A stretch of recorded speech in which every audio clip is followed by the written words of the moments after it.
Yari. Tâm khuyên làm thôi cái này là tâm.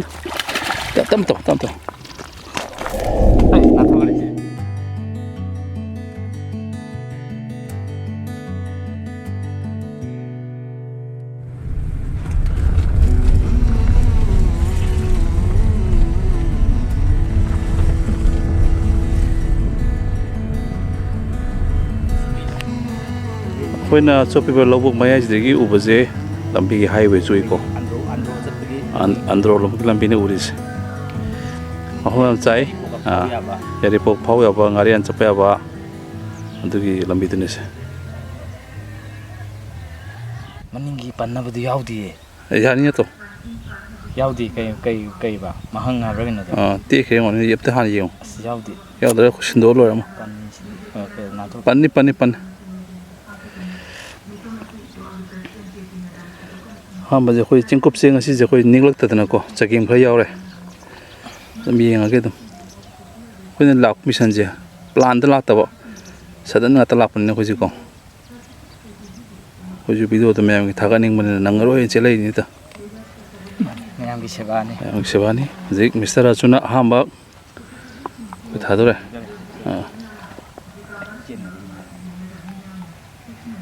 aju khating je lo en langi jaga thau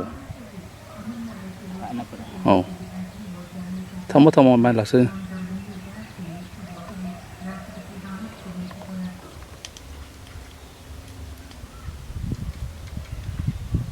bây giờ đi cái nó sinh subscribe sinh guest to hanse kyan tao kya ki ji kya mu ji khape nga je phawang an ti ko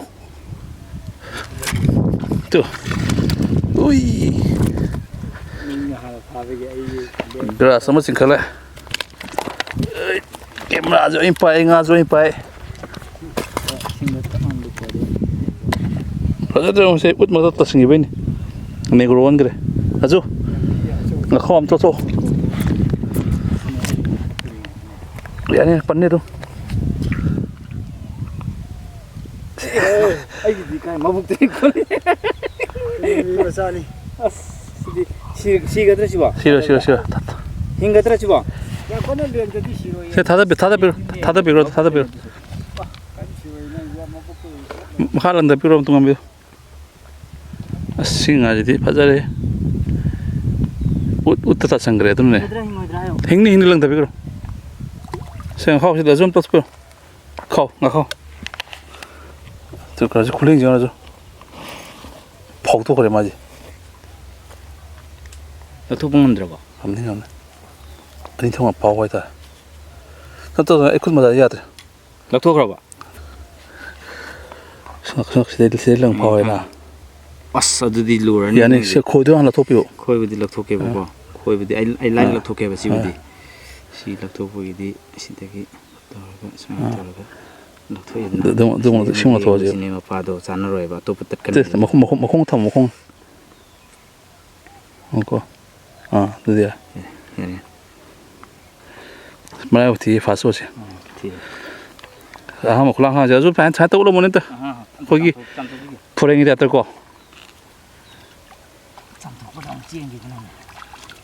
Ngại được giờ đi.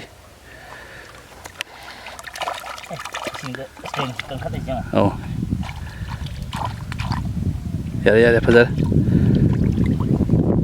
Sama kalau kau, masih yang ada. Ikut cakap expand tu ikut je. Tak leh.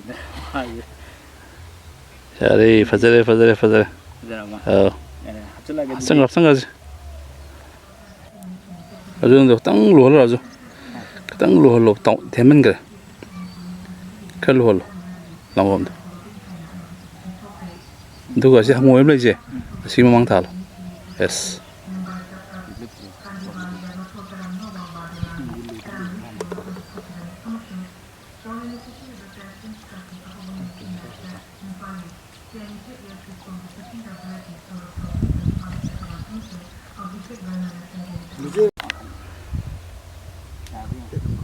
Apa? Adriko. Rajuji action da legra sin khana bai tamu ta sem sar legra kape ayar ke atriko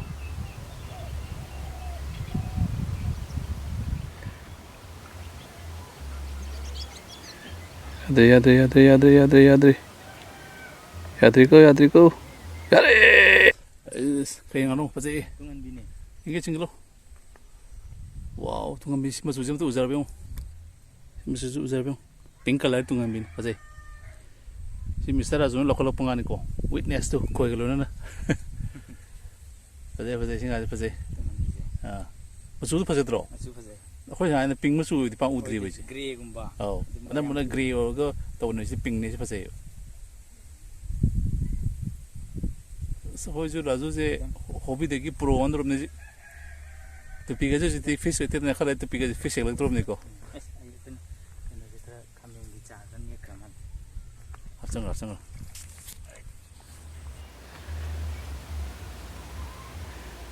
Aku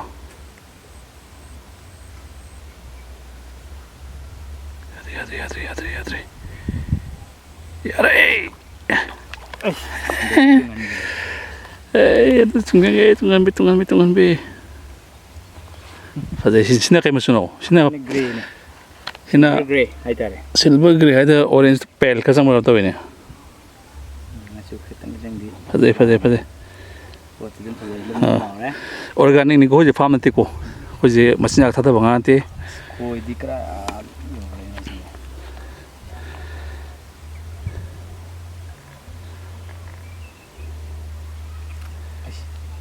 Phi nó payo de nang lau tena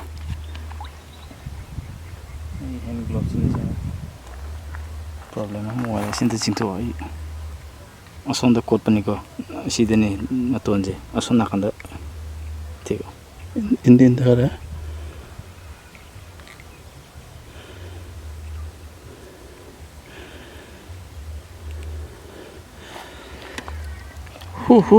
sana la thue Yang paling nama ko. Soalnya nama ko.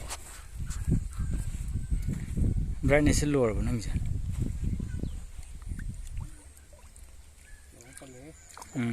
ro phajo am palle he am yeng bio Ni lau tang ni direct chula ko. swajare sidi So pale. si kg mama ya di oira ni Kilo di pal oi kilo khai. kilo khai kitang hian ba dum phajare tu swajare Eh, chang ge. katoro ge Ya. Di Raju position je hu. Raju position je bio. Kappa de hore ya.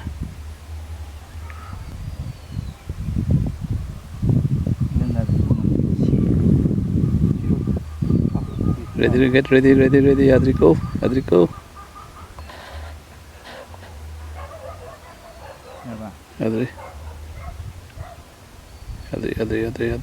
ure da Tu. Sudah pasio.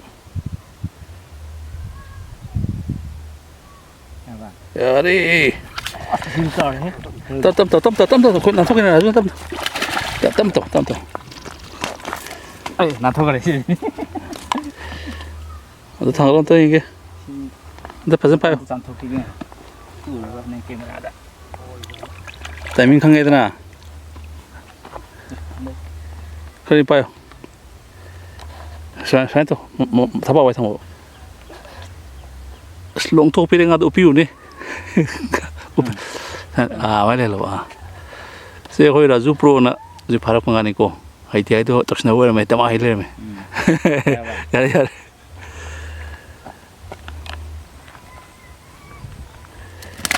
Kasukai ti.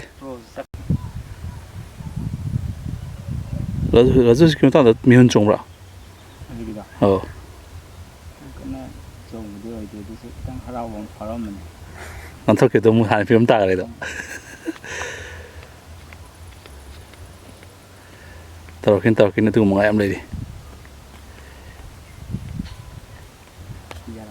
Ya.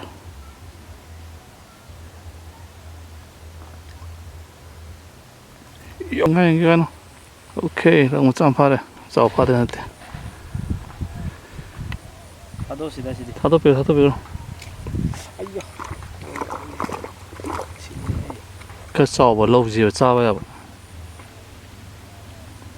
배터와도 배터네 go home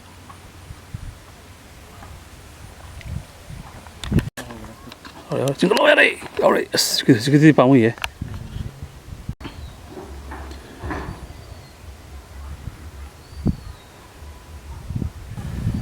지금 아주 시험 잘해 있고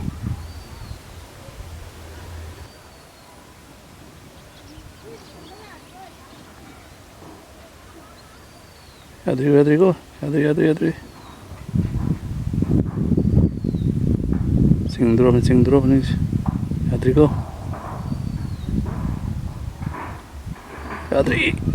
야들이가 징점을 하네 내가 아주 파릭 뭔기들은 미스터라 조진데 거 야들이가 징젤리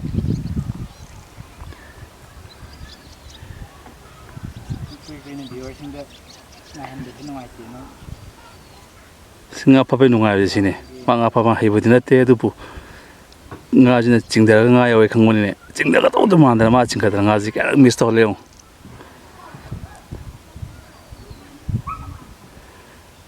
징아 아마니 테그라 징그래 카북트래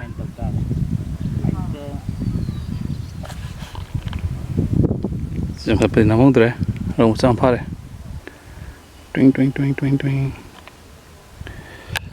마사지 그다음에 사디 칸타도 베게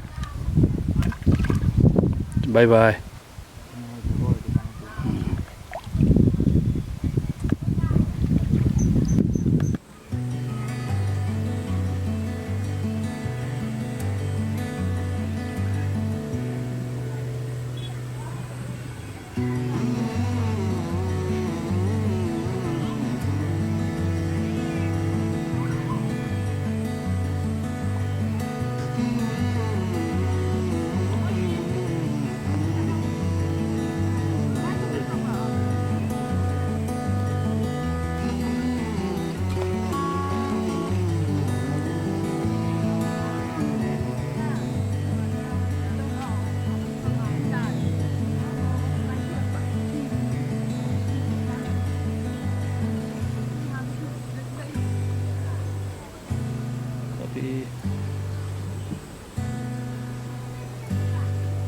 mga pala yate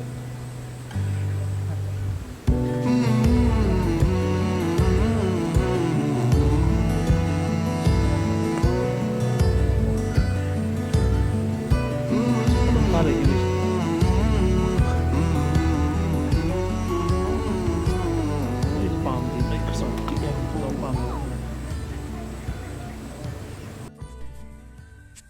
kaya ano Lolo yung ke? Yes, gold color.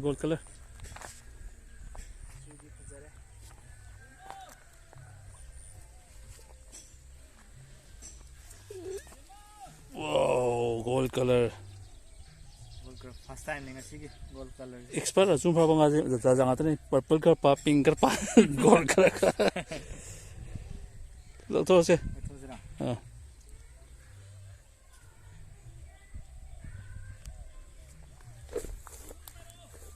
Hindi nung ari he.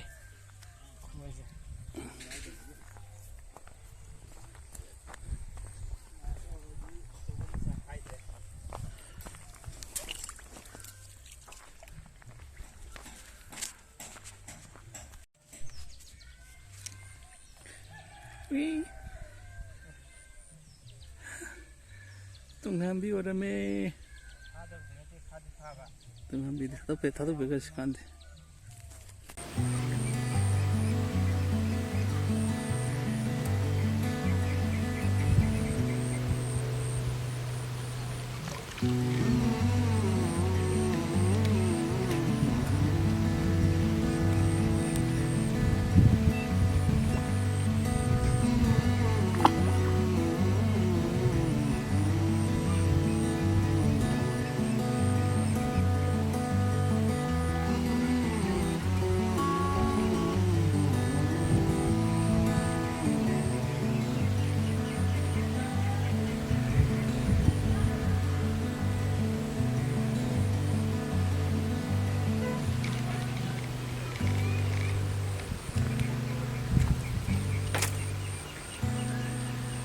ꯑꯁꯤꯅꯤ ꯉꯥ ꯈꯣꯏ ꯆꯨꯞꯄꯒ ꯉꯥ ꯐꯥꯕꯒꯤ ꯅꯨꯡꯉꯥꯏꯕ ꯍꯥꯏꯕꯁꯤ ꯅꯨꯡꯉꯥꯏꯇ꯭ꯔꯥ ꯑꯩꯒꯤ ꯃꯔꯨꯞ ꯔꯥꯖꯨ ꯑꯃꯁꯨꯡ ꯑꯩ ꯌꯥꯝꯅ ꯑꯦꯟꯖꯣꯏ ꯇꯧꯏ ꯅꯣꯛꯏ ꯍꯔꯥꯎꯏ ꯉꯥ ꯃꯈꯜ ꯃꯈꯜ ꯐꯥꯏ ꯉꯥ ꯃꯈꯜ ꯀꯌꯥꯝꯁꯨ ꯅꯥꯟꯊꯣꯛꯏ ꯌꯥꯝ ꯅꯨꯡꯉꯥꯏ ꯃꯤꯀꯨꯞ ꯈꯔꯁꯦ ꯑꯁꯨꯝꯅ ꯃꯌꯥꯝꯁꯨ ꯉꯥ ꯐꯥꯕ ꯆꯠꯄꯤꯌꯨ ꯄꯣꯊꯥꯕꯤꯌꯨ ꯑꯗꯨꯒ ꯌꯦꯡꯕꯤꯌꯨ ꯉꯥ ꯐꯥꯕꯒꯤ ꯃꯍꯥꯎꯁꯦ ꯀꯌꯥꯃꯨꯛ ꯅꯨꯡꯉꯥꯏꯒꯦꯗ ꯌꯦꯡꯕꯤꯌꯨ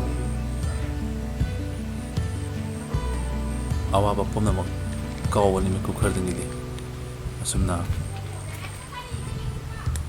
ꯀꯪꯂꯩꯆꯥ ꯉꯥ ꯐꯥꯁꯤ ꯍꯥꯏꯔꯤꯕ ꯆꯦꯅꯦꯜ ꯑꯁꯤꯕꯨ ꯌꯥꯝꯅ ꯅꯨꯡꯉꯥꯏꯅ ꯌꯦꯡꯕꯤꯔꯒ ꯂꯥꯏꯛ ꯁꯕꯁꯀ꯭ꯔꯥꯏꯕ ꯑꯃ ꯇꯧꯕꯤꯔꯒ ꯆꯦꯅꯦꯜ ꯑꯁꯤꯕꯨ ꯃꯄꯨꯡ ꯐꯥꯍꯟꯕꯤꯌꯨ ꯍꯥꯏꯅ ꯃꯌꯥꯝ ꯃꯐꯝꯗ ꯑꯩꯅ ꯍꯥꯏꯖꯔꯤ ꯂꯣꯛ ꯃꯆꯥ ꯃꯆꯥ ꯈꯔ ꯂꯥꯛꯄ ꯍꯧꯔꯦ